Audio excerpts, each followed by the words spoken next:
Welcome to Silverstone for pre-qualifying for the second round of this year's Blancpain GT Series Endurance Cup. And for the teams, or many of them, it's another weekend of racing in the UK. Some were at Brands Hatch last week for the Sprint Cup, and now Silverstone, the traditional home for the Endurance Cup, plays host under sunny skies to the Endurance Cup. They had free practice this morning, the bronze test even before that, and now pre-qualifying. You join us after we've had a few minutes of the session live. Gradually the times are starting to come. David Addison and John Watson trackside, and John, yet again it's another massive mouth-watering entry. It's like the M25 on a quiet Friday evening. 55, 56 cars, and, well, we're just seeing a rare sight. It's an Audi with nothing else around it. That Audi happens to be a very quick one. In fact, at one stage it was quickest overall. It's now second quickest. 74, Frank Pereira set that time some 10, 15 minutes ago. Car now in the hand. Co-driver Philippe, I can't even pronounce that name. Salaquada? No. Oh, Philippe Georg. So this car at Brands Hatch and now at Silverstone, the ISR Audi, has been really, really on the pace. And most of it, I have to say, is down to the hands of Frank Pereira, who we know has been quick. I think he had pole position here a couple of years ago in a Porsche. Yeah. But in this Audi, he was very, very impressive at Brands and has been equally impressive in the session we had earlier today, which finished at 12:30.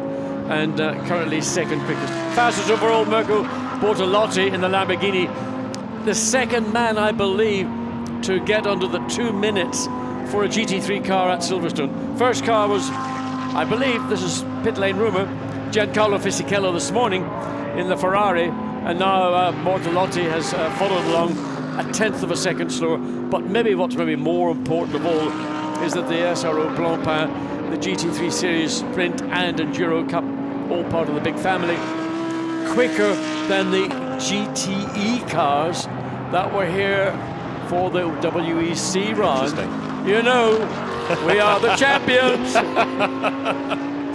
And there is a car that was second in the qualifying race at Brands a week ago, when Marlon Stockinger and Frank Pereira drove. And Frank Pereira, as John has been saying, we know he's very, very quick. And former pole sitter here seasons past. So he works his way then now down through the end of Vale. Mirko Bortolotti not only the fastest, but also now sitting in the pit lane. So has he done his work for the moment? We will see.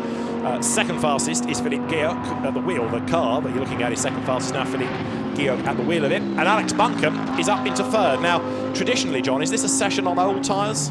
Not at this stage, not the times that they're doing. No. That might have been the case this morning.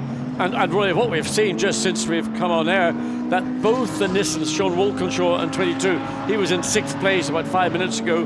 Buncombe has now just gone out. Now Naudi has stopped. Now, why has that car stopped? Just coming out. Oh, that's then the exit out of the loop. It's Antonio Garcia at the wheel. Doesn't look damaged. No, it's not. I mean, that is a technical problem, one has to say, looking at it, the way the car is sitting at that part of the racetrack. Oh. Georg on the verge of a moment. Yellow flags then in that middle sector. So 28, the Audi of Antonio Garcia. It's one of the WRT cars, isn't it? The Belgian Audi Club Team WRT, and that's going to give us, is it a full course yellow? I'm looking out of the window and seeing yellow flags flying. Yep, full course yellow. So instead of neutralising the session or having to stop it, everybody slows down to the given speed. Full course yellow. Garcia is able to get going. Good. Strange. No obvious reason that we could see the car was sitting there on the left-hand side of the track. Makes its way back, sort of stuttering a little bit. Yes. So there is an issue, a technical issue possibly, but everybody now down to 50 kilometers per hour, 80 kilometers per hour, in fact, under the full course yellow. The concept is that everybody more or less keeps station, and the green flag has now been put out on track, so everybody back up to racing speed once the Audi of Antonio Garcia had been able to get back under its own steam, is on its way back to the pits. So the session properly live once more. Target time 1:59.873, and now that car has got Jeroen Bleekemolen at the wheel. So if it wasn't quick before, and it certainly was, it'll be very, very fast now with Jeroen Bleekemolen at the wheel with his very impressive CV. And everywhere you look around Silverstone, there are cars. The Passin La Forest, Alessandro Pierguidi, Michele Rugolo Ferrari going through, number 50. Yeah, no, interestingly, what we saw in that first session, late morning into early lunchtime, a lot of cars who you normally expect to be at the head of the field were completely out of place. Now what we're seeing is some of the runners that we normally expect to be near to the front of the field are beginning to show their hand. It's all tyre, rubber, Pirelli related.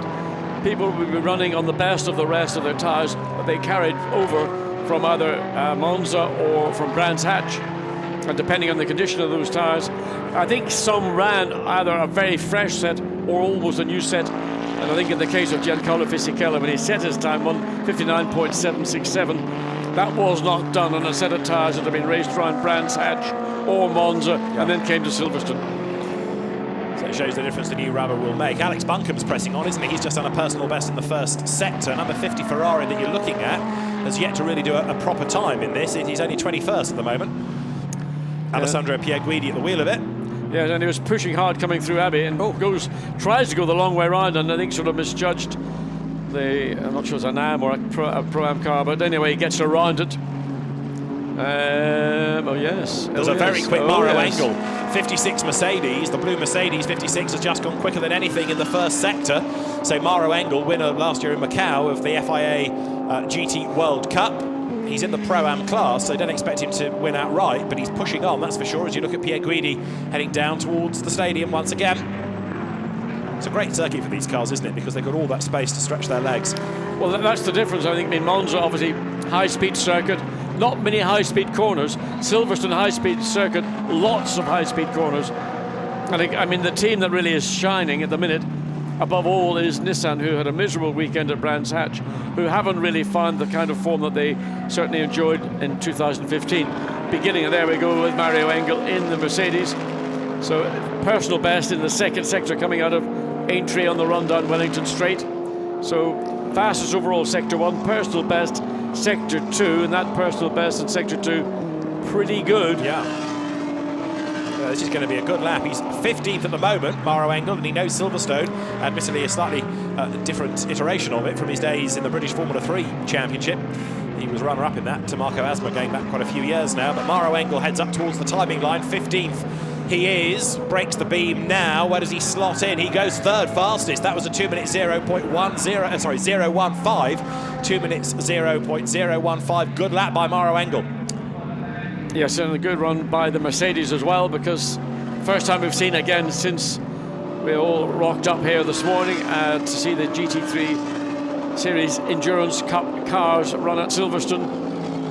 Cool conditions this morning, much better now, but there's still a bit of a wind blowing across the racetrack, and it kind of, the wind's following the cars down Hanger Straight and sort of half, blowing into the side of the car. So entry into Copse, always a corner that is wind affected. So you come down, you brake, you turn, and then all of a sudden either the wind catches you or the wind disappears. And 10 years ago it all started, GT3 at Silverstone. It was celebrated at Brands Hatch last week, but the actual race was here for the European GT3 Championship with a 40-plus car grid, even for that all those years ago. And GT3 as a category has just continued to be so strong. How the Bentley's getting on? Well, 24 there is the Pro-Am car of Team Parker Racing, and going strongly, isn't it, at the moment? Because 10th fastest is number 24 Bentley, which has got Callum McLeod at the wheel. I mean, again, it's a circuit we know the Bentley has been very, very competitive on. It suits the nature of the car, again, the high-speed corners, as we go on board with Maximilian Buch, Dominic Baumann, AMG GT3 Mercedes-Benz. So whereabouts are they? They were in the top, they were the fourth quickest at the minute, but with Maxi Buch behind the wheel, but getting slightly delayed with traffic ahead. How are the McLarens doing? Cohn Ledegaard 9th in the Monza winning car, 58, 2 minutes 0.952. And Buch is about to dive through the traffic there. Slower car saw him coming, gets out of the way. Yeah, the 58 car. Just looking to see where they were this morning, just whereabouts they ended up. Again, like others, they were not really featuring particularly in the time, so for the first time we got the McLaren into the top 10 this afternoon. So Max Buch comes across start-finish line, and the charge down into one of these magnificent high-speed corners. Copse, blind apex, you have to anticipate it, be careful. on the exit of Copse, if you overrun, get all four wheels onto that AstroTurf, you'll get a warning. Now up into the wonderful left, right, left of this Beckett's complex. The final bit, the slowest part of it, important. Book makes the good apex, is able to run wide and then can carry the momentum onto Hanger Straight. Depending on the way the wind's blowing, probably this is the fastest part of the Silverstone circuit, the Grand Prix circuit. Then all the way down into the dip, turn in to Stowe. You can release the car from here on, let it run out to the edge. Be careful not to go too far, then back over to the right-hand side. Get your braking done in a straight line before you enter into Vale. Not the Vale, but Vale. Then a quick turn back to the right for the two-part, which is now Club Corner, and you want to try and really make it one constant arc. Again, watch for the outside of the circuit, not to run right off the track. Then a big rush up into a real man's corner, and I don't think we've got any lady racing drivers here today, so it is a man's corner, which is Abbey. And then into this part of the circuit that sometimes I think is confusing. The first part, Village Corner. Second part, the Loop. And I think you could probably use pretty much any part of the racetrack and not be any quicker or slower. Through Aintree, it's important to get a good run because you come on to Wellington Straight. Again, one of the high-speed parts of the Silverstone Grand Prix circuit. Braking into Brooklands, you can take a whole variety of different options into this corner. Maximilian Book gets a little bit of opposite lock. You don't really want that. And before he's really on out of the exit of the Brooklands corner into Luffield, it's a two apex corner for some people. Some like to hug it all the way around the curb and then flat out through Woodcote Corner, easy flat out in a GT car with the levels of downforce that we're now seeing. That lap, by the way, happened to be 2:00.502, which was Maximilian Book's fastest lap. We should go on board more often. We'll get him up the grid even further. Replay of a spinning Ferrari here coming through Brooklands. No harm done. Use the escape road to get back into the session. And we've got the Vantor #1 Audi under investigation for an improvement under a yellow flag. We've got the 76 Porsche with a warning flag for track limits. It's Dries Vantor at the wheel, who has raced here before. He was here in Formula Renault last year, so new to a GT grid in the Audi, but he does know Silverstone in a different type of machine. We've had the first half an hour, therefore, of the session done. And this car, 13th fastest, Dries Vantor behind the wheel. Yeah, 250.5 kilometers per hour. Probably not going to be the fastest car in a straight line this weekend. I think the straight line speed is not the strength of the Audi. The Audi's ability to be good pretty much everywhere, straights aside, will see it get into a very strong position. Other cars will be quicker in a straight line, notably, I'm sure, Ferraris, who are always quick in a straight line, especially at Monza and undoubtedly here. But the Nissan, which is something that, as I mentioned earlier, has not shown the form that we did see from last year, for the first time beginning to look like it's got the legs, both the 22 car and the 23 car. Now, Silverstone isn't a circuit at which the teams worry about fuel, so they can push to the end of the hour for the mandatory stops. It's not a circuit that traditionally we need safety cars either, because you've got all the runoff area, all the little access roads, so it's relatively easy to get a car out of harm's way, perhaps more so than other venues, so it's rare that we do get safety cars. We had a full course yellow last year, which is part of why Von Ryan was able to buy into a win on the pit stops, but... yeah, the only time you're going to see a full course yellow is most likely if a car, when it goes off track, it gets into an area where there's a gravel track close to the circuit. We did see a couple of cars go off track earlier this morning, and they had to be retrieved by the required vehicles, straps attached to it. So we did have a localized yellow, and at one point we had a brief full course yellow. So by and large, any grade 1 circuits around the world, there's more tarmac on the runoffs these days than there are gravel traps, but they still are around and they will catch your car. One of the strange things, actually, just to sort of divert, was Abbey Corner this morning caught out quite a number of drivers and cars, and they would right-hand corner, very quick corner, a little bit of a bump going into it. Some ran wide, caught the grass on the outside, which was still damp, and looped around, and some of them ended up going quite far off to the right and into the gravel trap, which is just ahead of the barriers. So in those circumstances, we did see yellow flags, and things got sort of brought it back into control. Well, after that initial flush of times, things have sort of quietened down a bit. Yeah, that's the car that's quickest thus far with a Bortolotti lap. It's now your own Blancpain at the wheel of it. And at the moment, we've got the leading 8 within a second, one of which is Albert Costa, 8th fastest in the Emile Frey Jaguar. So we were encouraged by its pace at the end of last year at the Nürburgring to win its class. Of course, it had a podium, the Jaguar here last year in Pro-Am, and it's in the top 8 and within a second of the fastest time. Very good effort. But we did notice this morning that on some parts of the circuit, the Jaguar looked to have a slightly, over the ripply parts, the front, whoa. Now that was a snap oversteer that suddenly could have been a real nasty moment for Jerome Blancpain. And that's that unpredictability. You think you're stable. Again, in Abbey, a corner that really requires a big commitment, but a car beneath you to give you that confidence. And he was almost very quickly caught out by the back end snapping out. Coming out of Aintree, the car looks absolutely perfect.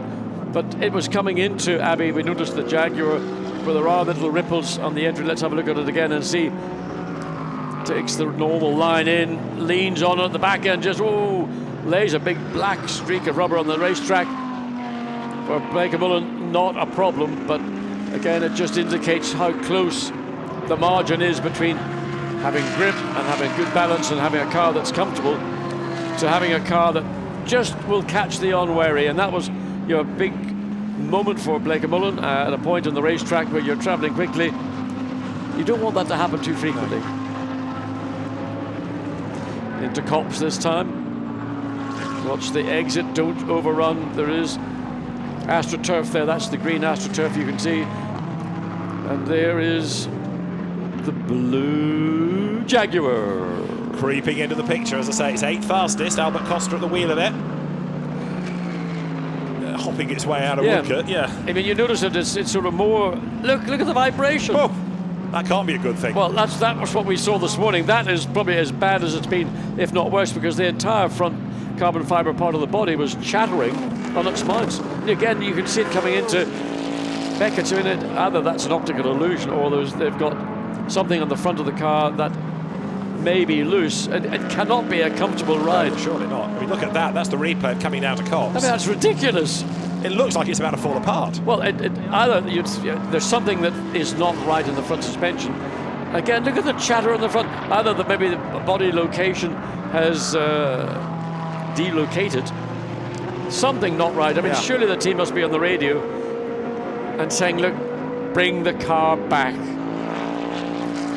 I would think as well the race director would want that looked at from the technical side of the organisation, wouldn't he? Because the last thing you want is a car that's going to start spitting bodywork at others. I mean, it's very strange. You see it on certain parts of the track. We picked it up. Again, here we go.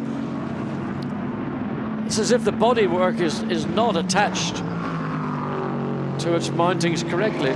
Or there's a massively out of balance front wheel, which there's no way if it was that bad. By the way, the bodywork is vibrating, that the driver could hold the steering wheel. You would just be completely almost blinded by the vibrations. Anyway, let's see if 14 comes back into the pits or whether the driver's oblivious to what we're enjoying and seeing. Something slightly unusual for a pre-qualifying session is a drive-through penalty that's being offered. And it's to number 69 that's being summoned down the pit road. So that's the ARC Bratislava Lamborghini. Which was the slowest car this morning. And more are being warned about track limits. So what have we got? 54 minutes to go. How's the Jaguar going to get on? Is it heading for the pit lane? Fingers crossed. Yes, it is. Now, you know, the teams are monitoring everything that's available to the viewer at home. And as soon as you notice that, I mean, we saw this morning, and we made comment on it this morning. It was nothing, as we've just seen now. I mean, that it looks as if the hood itself has become, the mountings have detached or something has gone wrong, but it was so violent. Yeah. I mean, you did think it's about to fall apart, and they're going to have a long look at it, hopefully. Albert Costa staying in the car for now. So there's some sticky tape on one side of it, but that's not enough. Well, whatever was the problem this morning has only gotten worse this afternoon. And I mean, we did observe it this morning, we did comment on it this morning. I put it down to the kind of imbalance you sometimes get between the damper and the spring. That partnership was very important, but every gap on the, what's probably all carbon fiber, is taped up. That's for an aerodynamic reason, principally, but there's something weird, whether it's a vibration, a mechanical vibration, or whether it's a bodywork, lack of attachment vibration, not clear. So there, number 34, which is the Jiri Pisaric Matteo Marocelli Ferrari, one of the new 488s, and that is up to fourth fastest, and that is third of those in Pro-Am. We've got 3 Pro-Am cars in the top 4. Yes. Exactly, a bit like Monza again. When you put the Pro in them, they're very, very quick. Yeah. Now look at the way the Ferrari rides those bumps coming into Abbey. I mean, you can see there's still a certain amount of movement in the car, but it's all controlled. It's not just literally vibrating as if it's about to fall apart. And that's what you expect a race car to do. It absorbs the bumps. Obviously the car runs a certain degree of stiffness within the springing, but within the damping, and that relationship between spring and damping is very critical. Ferrari looks, I would say, pretty normal for what I would describe a GT3 car to be. And how's it done on the sectors on this lap? Nothing startling, actually. It's going to be a consolatory lap rather than improvement. So up towards Luffield comes Matteo Marocelli, heading for the timing line then now. Assuming he stays out. Yes, he will stay out. Comes up towards the line. So through goes 34. Marocelli over the timing line now. In fact, the timing screen says it's Jiri Pisaric behind the wheel rather than Marocelli, whose name came up on the graphic, and a bit of a wobble at Copse. Yeah, I mean, he turned in way, way too early, and it's almost like he had to turn away from the apex. Strange entry into the corner, and then strange reaction once he got to the apex. I think this might be a little bit of track knowledge being learnt. Sergio Jimenez, the Brazilian driver, back for another season after being here in a BMW last year. 24th, in fact, it's not Jimenez. Ignore what the graphics are telling you on screen. It is Rodrigo Baptista behind the wheel of it. So the names you're being given on the graphic for the drivers aren't the drivers in the car, but they are, I think, the first driver on the entry for each of them. So there, out of Stowe corner goes number 3 Audi. 24th it is, and down in the first sector by about a second and a half. Yeah, I mean, everybody who started principally was the number 1 driver in each of the quick cars, be it the Pro, the Pro-Am, in the case of the AMs, whichever was the best of the AMs. A new set of tires, probably, I imagine, for just about everybody. And now the tyre has gone through its first heat phase. It's the Lamborghini coming out onto the pitch straight of the Grand Prix circuit, just runs very wide. So everything is now gone into a kind of time span where the best laps are considerably slower at this stage than they were on the second or the third lap where they did their best times. So on the way down into Brooklands, a corner that you can, as I mentioned, take a variety of lines in. It opens up a lot of overtaking opportunities, and you will see undoubtedly when it gets to Sunday's 3-hour event that that's going to be a part of the racetrack where a lot of overtaking attempts will be made because of the width of the entry into the corner. So over the line goes Baptista, and he won't improve. Indeed, he's slower, or that lap is slower than the car's earlier best. We've got just under 49 minutes of the session to go.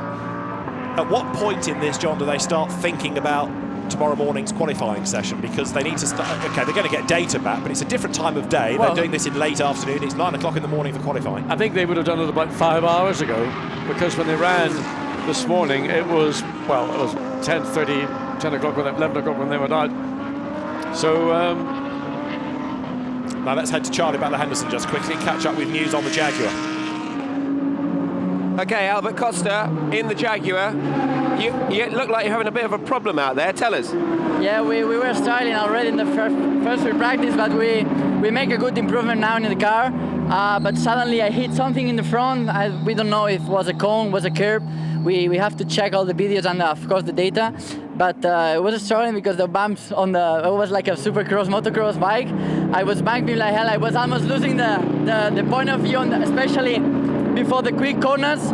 But I make a good lap even with this problem. I was a bit scared because I was like with new tires. The car was running not bad. We can improve it.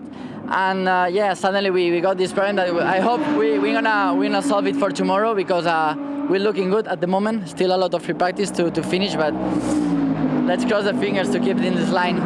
Car looks absolutely stunning. What's it like to drive around this fast Silverstone circuit? Well, it's what I said to the engineers and the rest of the team. I've been always racing in single seaters, and I thought that was a GT car or slow to drive. But at the end, when I arrived, like Beckett's, that is the famous corner, I really enjoy. I have the speed is there. Even with this heavy weight we have in the car, we can carry a lot of speed. I'm enjoying, and if we can improve the car more, I'm gonna enjoy even more. Well, I can tell you're enjoying it. You've got a big smile on your face, and who wouldn't driving this beautiful machine? Thank you very much. Yeah, thank you. Ciao. Thanks to Charlie Butler-Henderson then in the pit lane. Good to hear from Albert Costa, one of the next generation of talents to come into GT racing. Quick driver in single seater quite a few years ago. Now there, 13th in class is 85 Mercedes. That was a quick car at Monza. Just to reflect back on the question you asked about when will teams or what are teams going to do, when they ran in that first free practice session, the conditions are going to be closer to what they will expect at 9 o'clock tomorrow morning. Now, 9 o'clock this morning, it was a lovely morning, but the air was cool. There was a cool wind more than a breeze. So track temperatures are going to be, single figures at best. And of course, everybody's going to run on the very best tire they have available, the new tire when they have them. So the tire will compensate for the weather, but the tire is only going to be able to give them that maybe one flying lap, maybe if you're lucky two. So you're going to have to get out and do it when the track is at its clearest, because otherwise you're going to waste all that effort and that new tire. So it's a judgment by the teams as, look, when do we go out? Do we go out at the time the track goes green, or do we wait a lap? There's not much time to wait. You've just got to get out there, and sometimes you've just got to be lucky. Yeah, it's true. Yeah, traffic management's going to be an element to it all. As 85, Clement Schmidt at the wheel, incidentally, is currently 12th fastest, heading up towards the loop at the moment, then through Aintree, speed building, wide up onto the curb there, John. Yes, Clement Schmidt did a really good job at Brands Hatch last weekend, and obviously tons of confidence to do that because he's able to drive the car, run the curbs, get a different level of grip on the curbs, and he seems to be absolutely at one. And I was very impressed with the effort he made just one weekend ago. He's gone well here in the past in Porsches, in the Porsche Super Cup, for example, but switching away from Carrera Cup Championships to GT this year. Late decision to swing into the pit lane, but he's in. Yeah, but that's all practice. HTP are going to try. They lost possibly the race in Brands Hatch because they weren't quite as quick in the pits as WRT were, and they need to sharpen up, because if a race is run where the gaps between the lead cars are so minute as they have been this year, any time that you can gain in a pit lane is easier gained than it is on the circuit. Now, meantime, Guy Smith is 10th overall. That's Bentley number 7 that you're looking at. Go back 2 years, of course. Bentley had its famous win here. There's a spinning Ferrari to dodge round at the approach to the loop there, but Guy Smith gets through and now has to work his way through more traffic. There is 42, the Sport Garage Ferrari that's facing the wrong way at the moment, which is the Romano Ricci, Neil Stevenart, Thomas Nicol car out of the AM Cup. So one car in strife but rejoining. Guy Smith heading towards the pit lane. So the team's working through a programme here, cycling through different drivers. As you look now at 26 Audi from the Santalok team. Mike Parisi currently behind the wheel. 19th No, it's not, quickest. it's Gregory Gilbert. Parisi on the screen, Gilbert on the TV monitor. So I'll go with Mike Parisi because that's where the transponder setting is indicating at the moment. Here he comes up towards Village.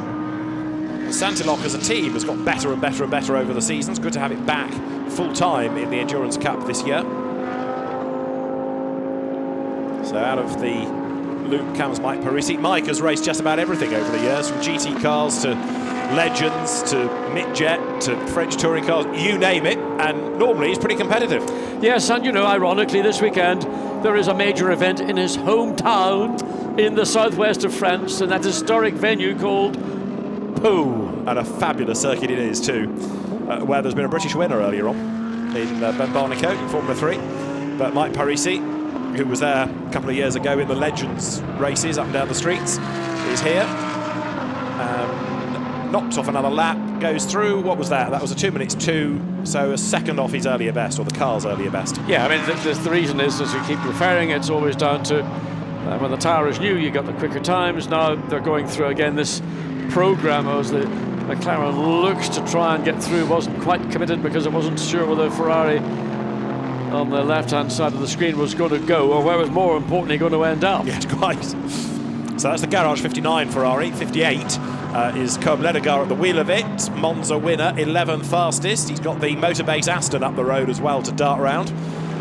And Cobb Ledegar, who's been here in single-seaters in the past, accelerates off down Wellington Straight now. So that car, again, 11th fastest overall, but it's tomorrow morning in qualifying where the real fascination comes. This is the view. And I'm not quite sure whether Mercedes thought it was going to pass the Aston or the Aston, but anyway, that's the view from the McLaren that's backed out of it to get a bit of a clear run, so hard on the throttle. They drive off the corner. So we're going to stay with the McLaren, so let's have a look and see how Cobb Ledegar manages. Takes a lot of curb on the inside into Woodcote and lets the car run fairly far wide. Now this is going to be the key corner. Make your apex just about good. How far wide is he going to run out? No, he's within the regulations, no problems there. Up the climb into Maggots, then the quick right hand into this 3-part Beckett's. You've got to get the car slowed down at this point because the exit of the Beckett complex is the slowest part, then back onto the beginnings of Hanger Straight and up to 250 to 260 kilometers per hour, depending on the brand or model. So again, down a gear into Stowe. Takes relatively late apex to make again a late exit, but it's very much a personal preference as to how you want to go through Stowe. Then hard on the brakes. Don't attack the curb on the left-hand side in Vale. You can do so into Club, the beginning of Club, but as I mentioned earlier, the whole concept of Club is to try and make it one continuous arc. Do not get onto the AstroTurf on the outside, that'll be mentioned to you. Then down a gear and the turn in. Big commitment, because that's a tough corner. It's much tighter than it actually looks from the onboard camera. The wide angle lens does make it look slightly less of an acute corner. Then down into Village and then finally loop, where it's not quite the slowest corner on the circuit, but then through Aintree, flat out, let the car release all the way out to the edge and up to about 235-40 kilometers per hour before you get on the brakes coming into Brooklands. But the McLaren's coming in, and the Ferrari that overtook got a little wobble, just sort of almost overran the corner in its endeavours to quickly, and it's going into the pits as well. No, it's not, staying out. So McLaren coming in, no. Stays out. Stays out, so goes for another go. Out of Woodcote. Just up the road, in fact, is the sister car, because 59 is further up the road. Who is in the wheel of 76? Because they're being given their final warning for track limits. That's the IMSA Porsche, isn't it? 76 is, I hate to say it, but you're right. Thierry Cornac, Raymond Narat, Maxime Jousse at the wheel. Oh, how close do you want to get to the edge? Coming, that was really, you're having a little flirtation with the grass on the exit as they just watch to see how brave he feels going through Abbey. So that was it, they're just coming out of the exit of Club Corner. Number 2. Stuart Leonard. Yeah, Stuart Leonard, and again, as we said at Brands Hatch, Leonard and Meadows, a very well-established partnership. in British GT racing, and the confidence that goes is being illustrated by the degree of track usage that we're seeing here right now. Yeah, Stewart was a part of that winning team in the Sepang 12 Hours at the end of last year, and therefore got lots of Audi mileage, but he's back right out of it. Again, I mean, everybody's, they can't really put together a lap, because whenever they get to the first sector, the second sector, or the third sector, so yeah, the Porsche, that was the guilty party with track limits, just gone into the pits, so he won't be able to exceed them this particular time. Back to the Boots and Gignon BMW F13 M6 whatever else GT3. So it's the new car for this year, replacing the Z4. The car's developing all the time. It looks more touring car, as you could argue, but of course the M6 was a competitive GT3 car, the Alpina BMW, from a few years back. Here it comes onto Hanger Straight. Number 12 then it is. And the Boots and Gignon team, as I said, defecting from the Z4 to the M6 for this year. And it's 47th fastest at the moment, that car, with behind the wheel of it Julien Darras. There's a drive-through for number 4 being given. So that's the Adrian Delina, Peter Cox, Pierre Caffer Audi. That's for track limits. And Peter Cox at the wheel.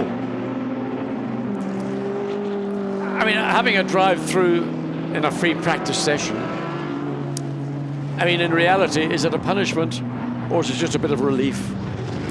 It sort of breaks whatever cycle the team is trying to do. If they're trying to run a given number of laps and get the data, it kind of interrupts that, but no more. I agree with you. But come qualifying, they're going to start losing times, aren't they? And at least this might get the message through to them that if you do this tomorrow morning, you're in trouble. Yes, I mean, it is important to get the message through. There doesn't seem to be an effective way of, again, getting that through in these sessions, the first or second free practice session. The nature of Silverstone with these very high-speed corners is you do tend to want to, at the exit of the corner, get the car straightened up as quickly as possible.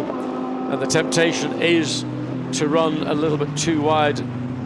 It also gives you a significant benefit in exit speed if you do that, rather than having to check up to keep the car within the limits. And you're going to get, you see coming out of Luffield how much more width there is off the racetrack to do so. And there's an advantage to be gained from that. Hence the officials clamping down on it as best they can. Through goes Julien Darras then. We've got to the point now where improvements are few and far between, certainly within the leading 20. You get the odd sector, but nothing really by way of a starting lap time. There is not going to be any improvement in lap times from anybody other than a team that might have had an issue at the beginning of the session, other than with a fresh set of tyres. Yeah. So we're at the situation now, we've seen the best that a team's got to offer. Maybe some teams have held back again to save tyres for when it really matters, which is obviously going to be the 3 hours, and you're going to want to put on the best set of tyres for each of the 3 hours. If you go back to Brands Hatch last weekend, Bentley number 8, Maxime Soulet, started the race on a brand new set of tyres, and he was able to pass cars pretty much wherever he chose, and that was the advantage that the number 8 Bentley had. And it was great to watch because we didn't have a huge amount of overtaking, and the Bentley was passing on the outside, the inside. If he could have passed over the top, would have done it as well. So the lessons that I think are going to be learned are to keep as many sets of tyres for the race as we go on board with Van Thor in the number 1 Audi. Laurens Van Thor, that is, the elder of the two brothers, 25 last Sunday. 25 years old, he could be my grandson. There's a thought. 2 personal bests in the sectors. This should be an improvement. 15th he was, and 60 now is. Actually lost out in the last sector, but it's a personal best lap for the car. 2 minutes 0.579. We've now got the top 10 all within a second of each other. Now there's a time that sort of came rather unexpectedly, and possibly is down to set. Well, what you call him, Maxi Book has just gone into 6th place. So with what just over half an hour remaining, we're seeing 2 teams that have suddenly gone forward again. Make it 3 because Marco Mappelli has gone second for Barwell, and he's done the absolute best in the middle sector, and 2 personal bests. So there it is. I would love to say that was his ability, but I have to believe it's not just in his own hands. It's down to what's on each corner of the car. Yes, absolutely. Which may well be the case. but given that equipment, Marco Mappelli has done a decent enough job. He's below 2 minutes as well. Let's hope in the remaining 33 minutes and 20 seconds we see more teams, driver combinations following the example that we've just been able to watch and get a real feel. I don't think that necessarily what we see now in terms of the top 10 will be the top 10 we see on Sunday morning after qualifying, but it'll give us a basic indication as to who has got pace and who hasn't got pace.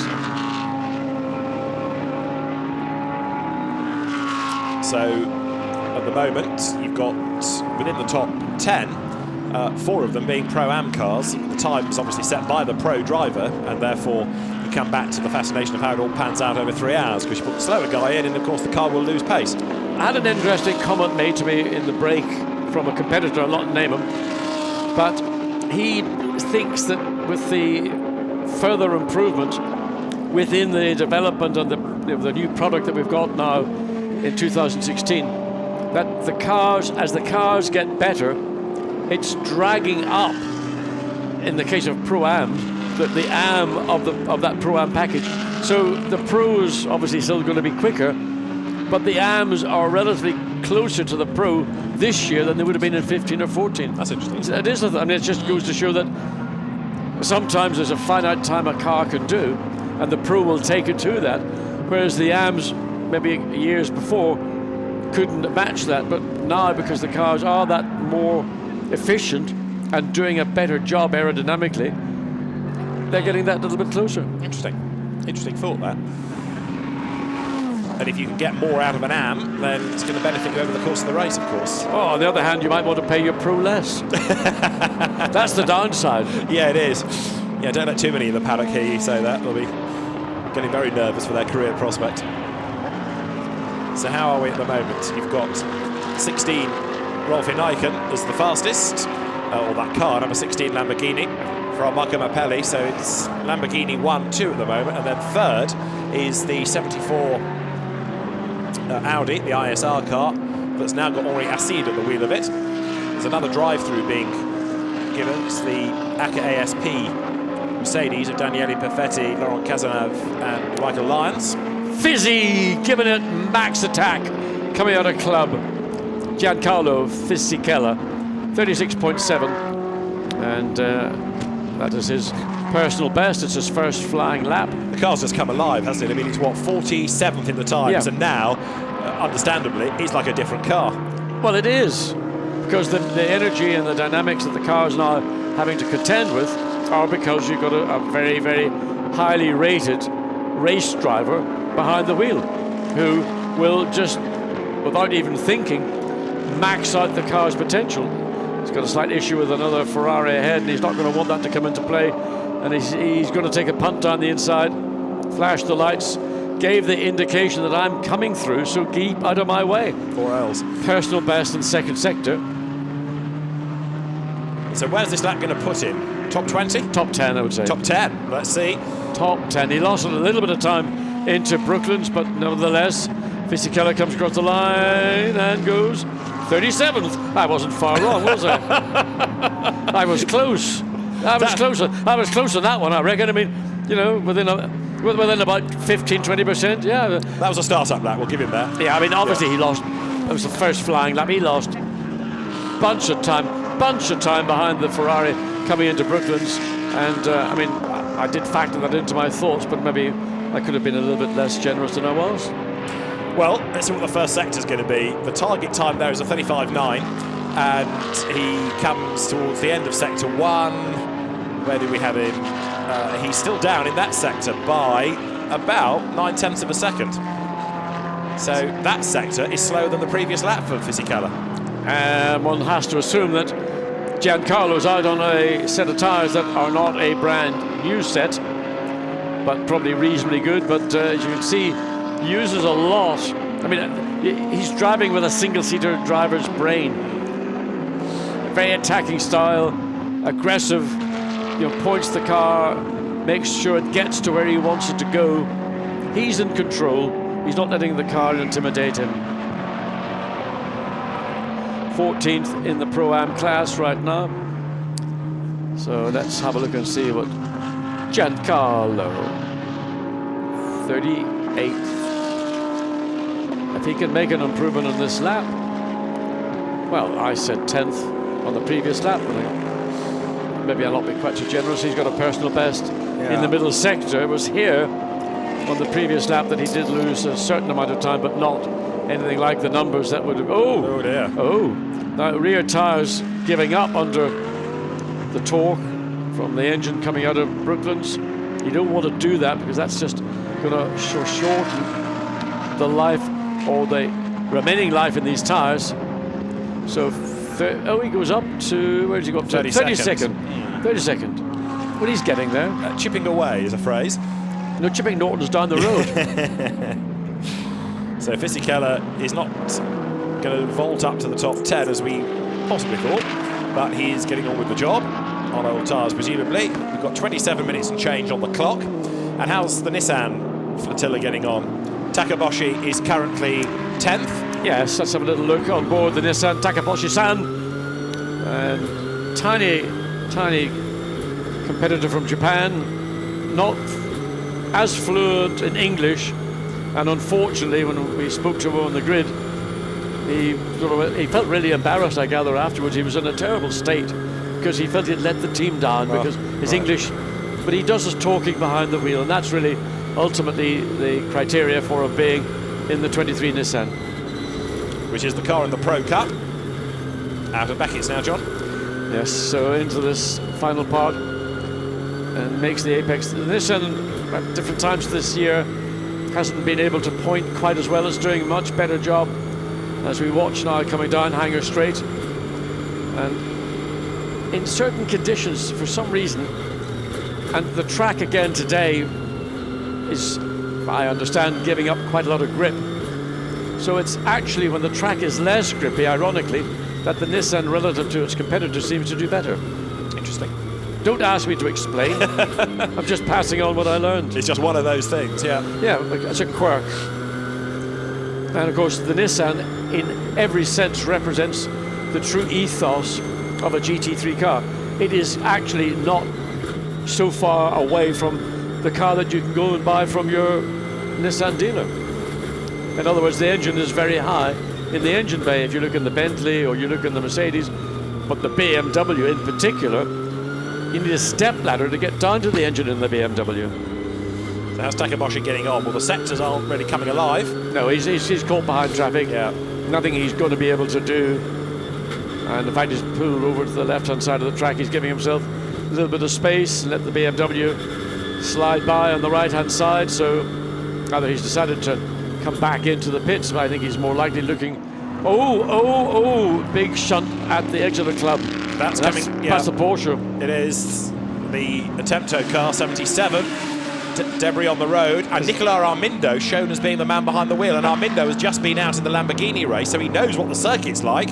Has he got involved with somebody else? That may well be a red flag. It is a red flag indeed. Yeah. Look at the rubbish all over the racetrack. I mean, whether he ran too wide and got onto the AstroTurf, the car would have gone into. I mean, that's a Jody Scheckter style thing from 1973, except Jody managed to take out nearly all the field in the Grand Prix in that particular day, and the Porsche, all it has done is shred loads of carbon fiber and a few other little bits and pieces.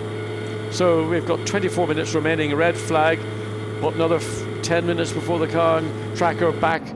So it's been a slightly disrupted session in part, and of course it always comes at a point when a team is about to go out and do the last piece of homework before qualifying on Sunday morning, or they were out already doing what they thought was going to be their best lap. Everybody makes their way past, rightly so, at a very reduced pace. The red flag indicates that you must slow down, and if someone doesn't, then that is a serious offence. So has he run wide and lost it and gone across the road, or was there a nudge from somebody else that's turned him around? Well, he may have a view of it. We don't know whether the camera was facing in the right direction at that point when the incident occurred. It looks like it was maybe all on his own, which would be a great shame because the car looks heavily damaged around the front. Remember, with the Porsche, you've got all your water and oil radiators in the nose of the car, so that will all have to be realigned, rebuilt, realigned, spare parts, ka-ching. But what puzzles me is that it's Armindo that's done it, because he's an experienced driver. Yeah, he may be an experienced driver in a Lamborghini where the engine's ahead of the rear wheels. In the Porsche, of course, the engine is behind the rear wheels, so you've got a total different. Your polar moment of inertia is entirely different. But he's a former Porsche champion. He's raced Carreras for years and years and years. First year in a Lamborghini, so I'd put my money on him being more at home in a Porsche than a Lambo. So very odd. It is. It's very strange. I mean, maybe there was an issue that we will learn a little bit later. Maybe some other car was involved. Maybe there was something that we can't assume. The most likely thing would be that running too wide on the exit of Club, and the AstroTurf just was lacking in grip, which it is designed to do, and as a consequence, with the Porsche with all the weight over the tail, once it loses traction, then it's a big pendulum effect. But it's the front of the car that is damaged, so it looks like it's gone across the road. Gone across and just sort of sideswiped the pit lane, the concrete pit lane. There's no tire barrier to protect that part of it. It's interesting, actually. There's nothing there except concrete. And while that's fine for a car like a GT3 car, which has got a lot of substance around it, for other cars that race here at Silverstone, that's a part of the racetrack that... It's a thought. So it's pre-qualifying. It means that the clock carries on ticking. And so we are almost at 20 minutes to go. And while we've got no one circulating, we have a Barwell car, second fastest. Mark Lember's the team boss. He's with Charlie Butler-Henderson. So, Mark, owner of Barwell Motorsport, very, very successful team, because you've been doing it quite a long time now. Last year you ran the BMWs, this year now the Lamborghinis. Tell us about some of the different characteristics between the two cars. One's got the engine in the front, the other one's got the engine in the back. Obviously, the Z4 was a great car for us. Yep. Very successful, especially in the endurance races. But it came to the end of its homologation, so we were looking around, looking to partner a new manufacturer. Yep. And Lamborghini, we started speaking to them. It was very obvious that we could work together. Yep. And, you know, Blancpain GT3 racing is all about supercar brands, and there's nothing more iconic than the Lamborghini brand. So that's really cool. I know that makes a big difference. But it's a good car. You know, it's a really good car. Yeah, no, it is, and it looks stunning as well. And times, you're doing pretty well on the lap times as well today. Yeah, we did. We've done a number of tests. So we just need to move just slightly. We've got a cable. We've done a couple of test days here, really successful test days. So we really know where we're at with the car around here. We're quite confident coming in here. It's the perfect circuit for the car. It's a reasonably high downforce car. It's a reasonably high downforce circuit. So if we don't go well here, we won't go well anywhere. But yeah, really dialed in. So far so good. But you know, come quality tomorrow, it'll be fierce. There'll be times being smashed in all over the shop. So yeah, that all important tyre fight. Yeah, and also you've got to remember, when there's nearly 60 cars, it's about getting a clear lap, and every driver's going to have their tales of woe when it comes to traffic. So it's about picking your moment. The Pirelli tyre's great, but it is quite peaky in quali. So the guys are only going to have one real lap to get it done. Okay, Mark, thank you very much. Thanks. Well, I think Mark has summed it up pretty well. It is going to be about getting that one lap, that clear lap. So we're looking at the front end as the severe front end damage. Yeah, drivers out of the car, and medical crew is there in attendance just to make sure that there's no rush to remove a driver from a car these days. It's all about making sure that once the medical staff are ready, then they can get the driver removed. So there you can see walking without any. Normally, if you have a big shot like that, your legs rattle around, and particularly the roll cage usually gets a thump, and that hurts your leg, your knee in particular. Let's have a look and see, well, what's all this about? Dear me. I mean, I have to see that again to form an opinion. Yes. I mean, that just seemed to be completely... And here's the onboard from the Bentley, and all of a sudden, why? And that reminded me of an incident that occurred with Richard Westwood and... What do you call him? Coming down Hanger Straight. Stefan Mucker in the Aston Martin.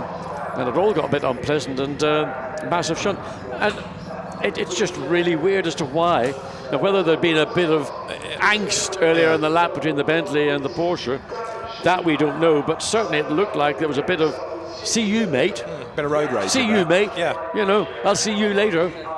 Look a bit like, you know. Here we go. So he's on the back of the Bentley. I mean, the Bentley's pulled over to the middle of the road, the Porsche's on the left-hand side, and all of a sudden the Porsche comes across and, you know, what is that all about? Well, I think that's a visit to the stewards. I was about to say, personally. he's got a case to answer, hasn't he, Well, Nicola I think Armindo? absolutely, my lad, you know. I mean, I think you bring your barrister with you for this one. And your checkbook, but Well, that's very, very strange. Yeah, it is strange. I mean, it's hard to judge until we get clear. I mean, I don't know how long it'll be before. I don't know. That just looks to me like, I hate to say it, but it looks like a touch of road rage. Yeah. There's no other logical. I mean, if a car suddenly goes a bit funny on you, a bit worn, you back out of it. But you There was just no kept need going. to be so close to the Bentley, no, was there? absolutely No reason at all. None, other than we don't know what took place earlier in the lap, whether there's a little bit of, as I say, inconsideration from one or the other. But that looked like there was a little bit, I see, whatever, finger waving and a bit of gesticulation, which we're all familiar with. Well, never guilty, my lad, but always familiar but with. if it was road rage, the bite a bit, wasn't it? Because Armindo, after that moment, has come a real cropper. Has he ever? It's a very badly damaged car. He's out for the rest of this. We're down to 16 3/4 minutes and the clock still ticks down. They're not going to get much running in at all. Well, I mean, those that are here, but I mean, my concern is that the damage to the Porsche may be so severe, it may not be able to be prepared for tomorrow's 3-hour endurance event, because that took a big hit. I mean, the bodywork we saw, it was actually spread far and wide, but it's the damage to the chassis, and it'll be the front chassis leg, the suspension mounts. I mean, it's almost like the car would need to go back into a factory jig back in Stuttgart to be repaired. In the meantime, we've got just 16 minutes of the session remaining, and they will still be removing the Porsche and hopefully the carbon fibre that has been cast over the circuit for probably considerable distance. And there is was it which Bentley was it? I thought it was 7, but I couldn't swear to that. I thought it was number 7. I wonder whether there be any blue paint on the Bentley, because I don't know whether there was contact there. We see the Porsche now being hoisted. I would expect there to be a substantial amount of fluid around the race car as well, around the Porsche, because the water and oil radiators. There's not much of the front left. No, there's not an awful lot. I mean, that to me is going to go straight back to Stuttgart, back onto a jig. And there are the marshals cleaning with brushes, picking up little tiny shards. It is the 8 Bentley that might have had that little bit of contact. There's no obvious paint mark that we can see, but it might just have caught the very edge of the tail of the front wing, and that's the fix that has been put in place until the car can then go into be in parc fermé for a while, and then finally be returned to the team, and the team can then have possibility of that night and going on a big old blowout dinner in Northampton. Wow! Look at the marks. Yeah. I mean, that car turned 90 degrees and still travelling pretty quickly when it hit the barrier. Yeah, I can't wait to hear Armindo's explanation of all of this. Let's hear the Bentley side of the story at least. Andy Soucek in number 8, still in the car. Let's hear from the Spanish driver. Okay, Andy, what exactly happened with the Porsche? It looked like a bit of road rage, John Watson saying up in the commentary box. Tell us what happened. Well, I don't really know. I just was on my out lap, so it was a slow lap, and he was coming quicker, obviously, on a flying lap. So I pulled out of the way to the right. As you could see probably on the images, I'm not on the racing line. I went to the right just exactly to help, or at least not block him on a fast attempt. And all of a sudden, I was just straight out of the racing line, and I felt that one car was just going into my car, and I braked, and I was braking as hard as I could, but it obviously clipped his rear right, and he went into the wall. But I really didn't know what to do because I was straight, completely off the line. So it was very, very strange. It seemed like a very, very silly, immature move, really, to be honest with you. His car's absolutely ruined, and it hasn't really affected your car at all. It doesn't look like there's a scratch on it. But that's why, because I didn't do anything. I just moved out of the way. Maybe he had a puncture going out of the corner because he just came towards me. It was very, very strange. I feel sorry, but I couldn't do anything because I was just pulling out of the racing line, and I was on a slow lap. It's not that I was trying to do any blocking. It was actually the opposite. I was trying to help him to, not to disturb him. So I don't know what happened, but I obviously will go and have a word with him and see what happened, because there is something strange. And coming from a driver like Armindo, it's quite strange that happened. Yeah. Well, your car looks fine, and I think you were completely innocent there. Completely innocent. You were off the racing line, so I'm glad that everything's all in one bit. Thank you very much. Good luck. Have fun.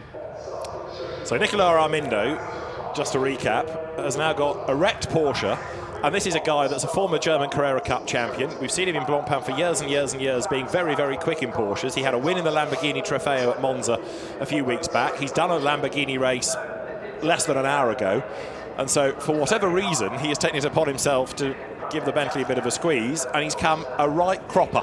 Yeah, I mean, look at the front end of the chassis on the car. I mean, that is regrettably, and I'm using my technical knowledge as best I can, that car is, that looks like, I mean, look at the damage to the front. I mean, that's severe damage to the front of the Porsche. And I mean, as much as I would love to see this car competing tomorrow, if it can be repaired, it will be, well, there is a Porsche centre actually at the circuit, but right, yes. It's not for that type of repair.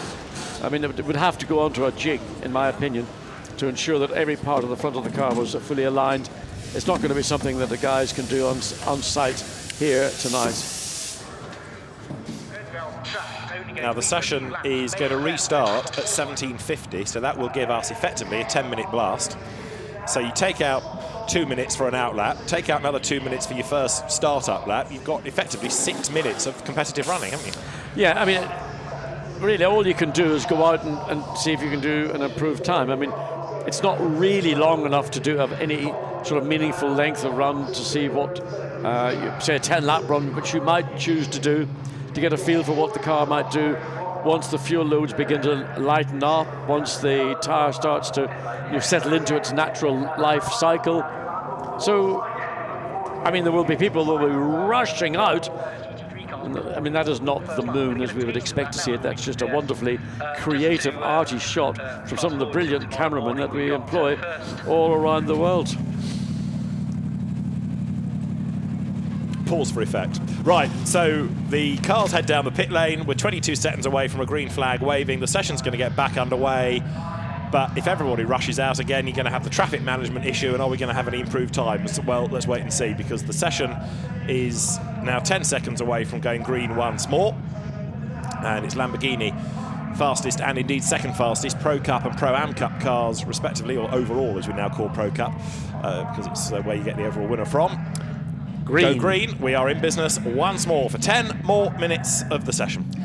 I think what will be interesting to see is, will everybody go out and of course achieve nothing because it'll be a traffic jam, or the people that have done their work prior to that incident sit back and say, well, let's start our preparation. Well, in fact, everybody's going to go into Parc Ferme anyway, so they can't really do anything on the car. It's a question of whether you feel the need is necessary or you're comfortable with where you are. And I mean, it isn't always required. It's not mandatory to run for an hour and a half. You've got a program of work, and as long as you feel you've achieved the majority of it, well, that's a very gentlemanly thing to do. Let the Bentley come in.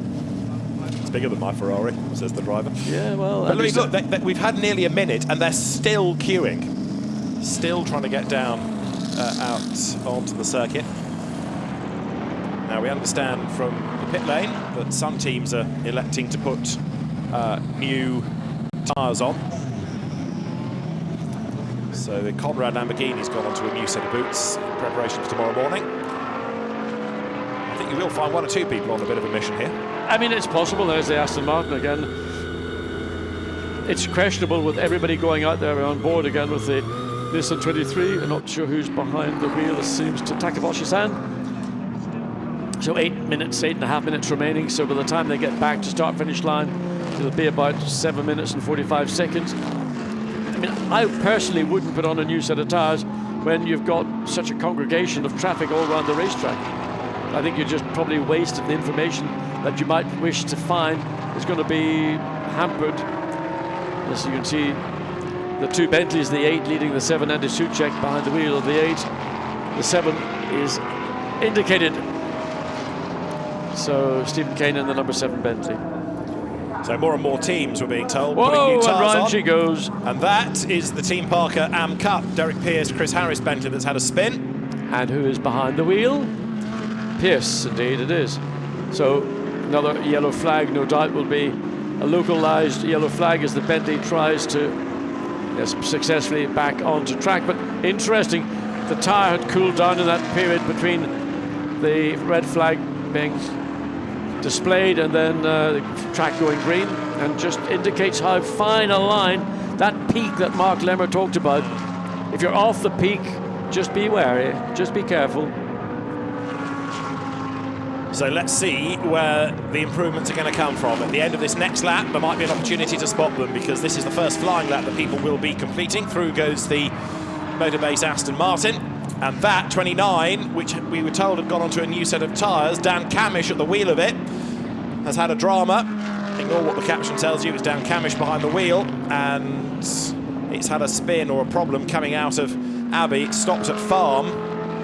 And if that results in a full course yellow, it rather negates the next couple of minutes, doesn't it? Yeah, it's strange that Abbey was a corner this morning that we saw, I think 2 or 3 cars went off, and normally it's not a part of the racetrack I would imagine to see a car in trouble. As you see the 2 Nissans coming through, not quite line astern, but certainly out there. The Lamborghini now gets underway again. So, and we're going full course yellow, John. Yep, well, so it won't take long to withdraw those flags and get going again, but anybody that was going for a time on that lap has to back out of it. Lost the opportunity, indeed. Yes, and that's always going to be the problem with 10 minutes or less remaining. You know, it's more haste, less speed. Yeah. So in this case, the Lamborghini got caught out. So we've gone green. Session is live again. Some have got the message and some haven't. But wouldn't you be so upset if you'd got that yellow flag and you'd just gone across the start-finish line and then you've lost that lap, they've lost the next lap? So that's 2 laps where the tyres have had extra mileage, which you didn't want to put on them. As we go back to the 58, Rob Bell behind the wheel, the Garage 59 McLaren car, that great run, great victory in Monza. Traffic ahead of it, though. Got the Ferrari in the way to negotiate.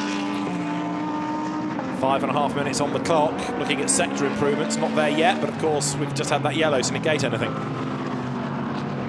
Camish is still in trouble because although that Lamborghini has got going, it's just limped off the road down at Brooklands.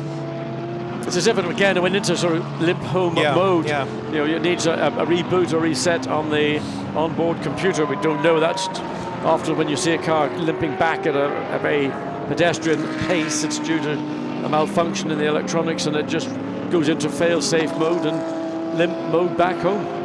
So Rob Bell is a 2.5 seconds down in the first sector. So I'm afraid this isn't going to be all that exciting a lap. He'll get 2 more out of the session though. But I think he's bailed, hasn't he? Yeah, he's bailed out of it. He's pulled over to the side, over to the right-hand side of the track to let other cars go through. Now, 4 3/4 minutes remaining. There's plenty of time for him to get heat into the tyres, to try and get brake temperature back up to make that commitment. So the first of the 2 Nissans, first of the Audi, I beg your pardon, just like one of the 2 Nissans coming out of the heat haze, comes up into Copse Corner. 4 minutes and change on the clock, still counting down, as there through goes Jasmine Jafar, and then behind, a long way down, was Nick Katzberg, number 98 BMW, the Rover Racing M6 is not really sparkling here as yet. Now there, you can see, is the 101 Lamborghini Huracan. That was another car that has gone out on a new set of tyres, and it is Daniel Zamparelli at the wheel of it, so it should be quick, and it needs to be quick because it's only 35th fastest at the moment, but he has just done a personal best in the last sector, so starting this next lap with the momentum. Yeah, so he's done a good final sector on an out lap, and he's got the car and tyres and he's got a relatively clear racetrack ahead of him. He may catch the tail of those cars by the end of the lap, but certainly it's not going to come into effect in the first and second sectors of the lap that he's presently on. So let's look and see what happens. 253 kilometers per hour, slightly quicker than the Audis that we saw earlier, down into Vale, then makes the cutback.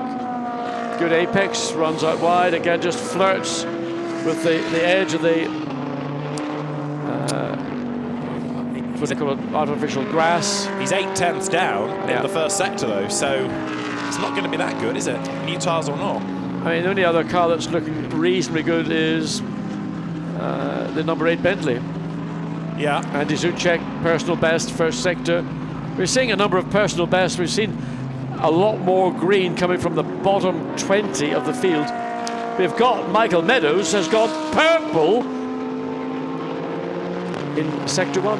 He's just gone 8th as well, and on his next lap goes even quicker. And Jeroen Mull, in the sister car to this, has gone 11th, 2 minutes 0.6. So I think Jeroen Mull was the one on the new tyres.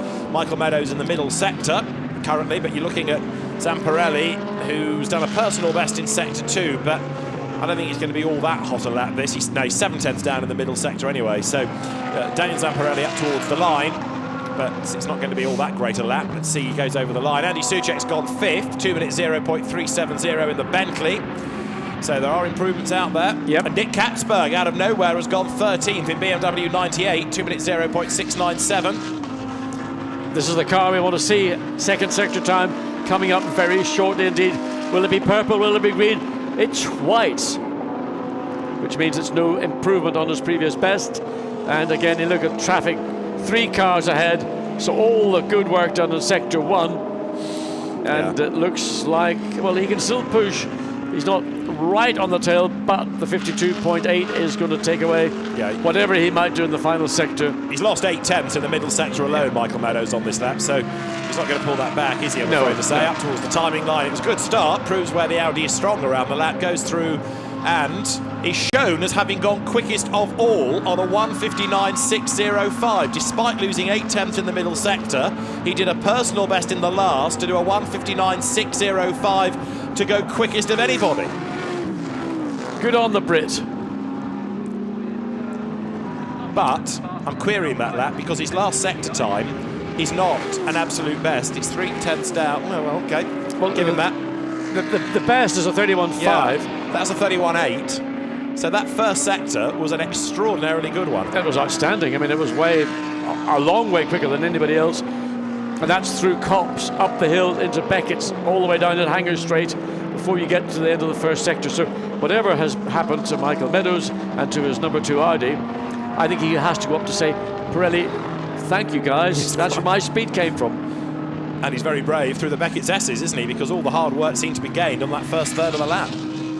So he lost 8/10ths against the absolute best in the middle, and he was a little bit shy of the absolute best in the last sector, but pieced it all together with an absolutely astonishing first one, and it does work out as the best. Andy Soucek's pitted, but was just being warned about track limits and was 7 seconds away from the flag coming out.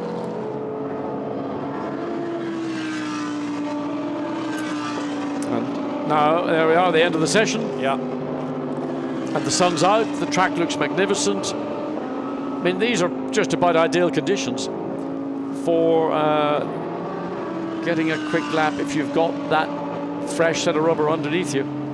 So let's see what the BMW 99 does when it comes up to complete its lap.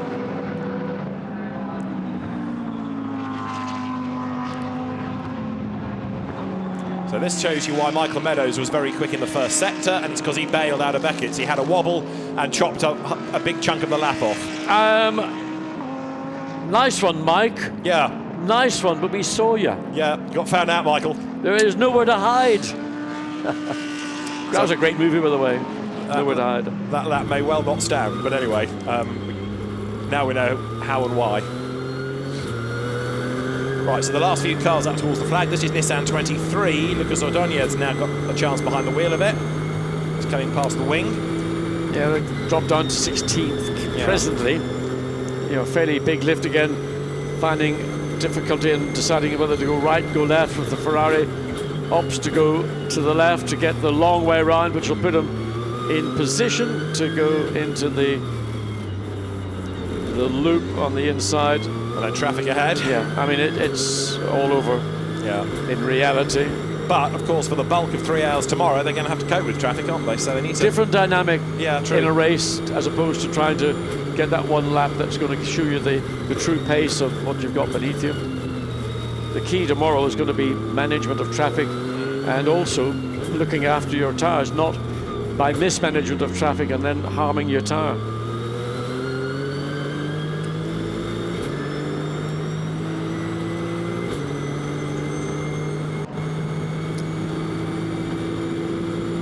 So Michael Meadows' provisional lap time showed as the fastest. It's kind of irrelevant anyway because it doesn't affect the grid, but it was not a full lap of Silverstone, not the correct lap of Silverstone anyway. That's a track limit abuse if ever you've got one, chopping a big corner off. So the real fastest time is Mirko Bortolotti's 1:59.873. Which actually is not quite as quick as we saw this morning from Giancarlo Fisichella, who did a 1:59.767. So the last few cars to head down the pit lane, I think everyone has taken the flag pretty much. So let's hear from Mirko Bortolotti. The Michael Meadows lap time has been taken away. So 9th is Michael Meadows. Mirko Bortolotti the fastest. He's in the pit lane. Let's hear from the Italian now. Okay, so a bit of team chatting going on. So we're right in the hub of the pit lane at the moment. So driving the Lamborghini, you're being shown second at the moment on the timing screens, but Meadows in the Audi cut through Beckett. So you should be pleased with that. Well, it's just free practice, whatever. It was a good free practice for us. We did a good work today. Cal feels good, and obviously it's always up to the traffic tomorrow in qualifying. Hopefully we can manage to have a clean lap again, and if we manage to do so, I think we can be competitive this weekend, as we were last weekend in Brands Hatch as well. So everything looking really good at the moment. Let's keep working like this, and let's see where we are tomorrow. Okay, can you describe what it's like driving this car in 5 words, please? 5 words, yeah. Right. It's fantastic, it's fast, it's fascinating, it's a lot of adrenaline when you drive it, and yeah, it's green. And green, yeah. And it must be pretty hot in the cars as well. Temperature isn't that hot today, but can you just tell us, the viewers at home, what it's like to be inside the Lamborghini? Well, at the moment we are in the UK, so it's not too bad. We have a good cooling system in the car, so we get quite a lot of cool air into the cockpit, which is good. Mm-hmm. But for sure we will have, let's say, hotter races this year. Yeah. And here it's not too bad. Maybe a wet one at Spa. Can be. Brilliant. Thank you very much and well done. Good luck tomorrow. Thank you. So Mirko Bortolotti, the fastest then, 1:59.873. We'll have a look at the rundown of the times in a moment, as the Lamborghinis are well placed for tomorrow. And so with Michael Meadows' lap time being removed, having missed out Beckett's, it is Lamborghini that tops the times then, with the best lap being done by Mirko Bortolotti. Second, a very good effort by Marco Mappelli, with Phil Keane joining the driving force of the Barwell car this weekend. Front Pereira third, Mauro Engel was fourth, Andy Soucek fifth, Matteo Marochelli sixth, seventh, an impressive job done by Maxime Martin joining Philip Eng and Alexander Sims. Keep on scrolling down and you find the different class leaders. You find a real spread of car all the way across the entry, with the Emil Frey Jaguar, for example, 17th, the Oman Racing Team Aston, the only Aston on the grid, 18th in that session. Monza winners 19th, Ledegaard, Bell and Van Gisbergen, with number 7 Bentley down in 20th as well. And then Kessel Racing, 25th fastest, the Brodniewski Bonacini Rizzoli car. Again, that should be one to watch in Pro-Am come the race tomorrow. And Daniel Kalvitz, who had a win in the German Championship a couple of weeks ago in a Corvette, switching back to Ferrari, 31st with Alexander Matschall and the pseudonym Stephen Parov. Keep on going. There are more to come with the next wave of cars, taking you down to 48th. We've got 53 out on track in that session, with the Steve Earle, Bernard Delhez, David Perel Ferrari topping the AM Cup at the end of pre-qualifying. And qualifying itself with the usual three-part format tomorrow at 9 AM. And there you go. The slowest car in the session was the 69 ARC Bratislava Lamborghini, the Konopka Lewandowski Vysokovsky car, to round out the times. So catching up on the highlights of the session. A busy start with cars everywhere, and it was in the end the number 16 Lamborghini that topped the time, as we had the Emil Frey Jaguar looking as though it was vibrating itself silly at one point, but that pitted and didn't go back out again, so it lost ground as the team tried to work on whatever the problem was that was shaking the bodywork around. Drivers got into a rhythm, getting data for tomorrow, trying to also get drivers cycle through, some new to Silverstone, some new to the cars in one or two cases. Giancarlo Fisichella lit up Ferrari 53 for a time, and then there was this silliness between Nicola Armindo and Andy Soucek that put the Porsche in the barrier, possibly out for the weekend indeed, and has also meant a red flag, brought the session to a break, and when it got going there were just 10 more minutes for people to have one last stab at a lap time. And at the end of it, there were very few improvements to the top three. It means that we look forward to tomorrow's qualifying at 9 o'clock in the morning. Join us for that if you can. From Charlie Butler-Henderson in the pit lane, from John Watson and David Addison trackside. We'll see you tomorrow here at Silverstone. Bye-bye.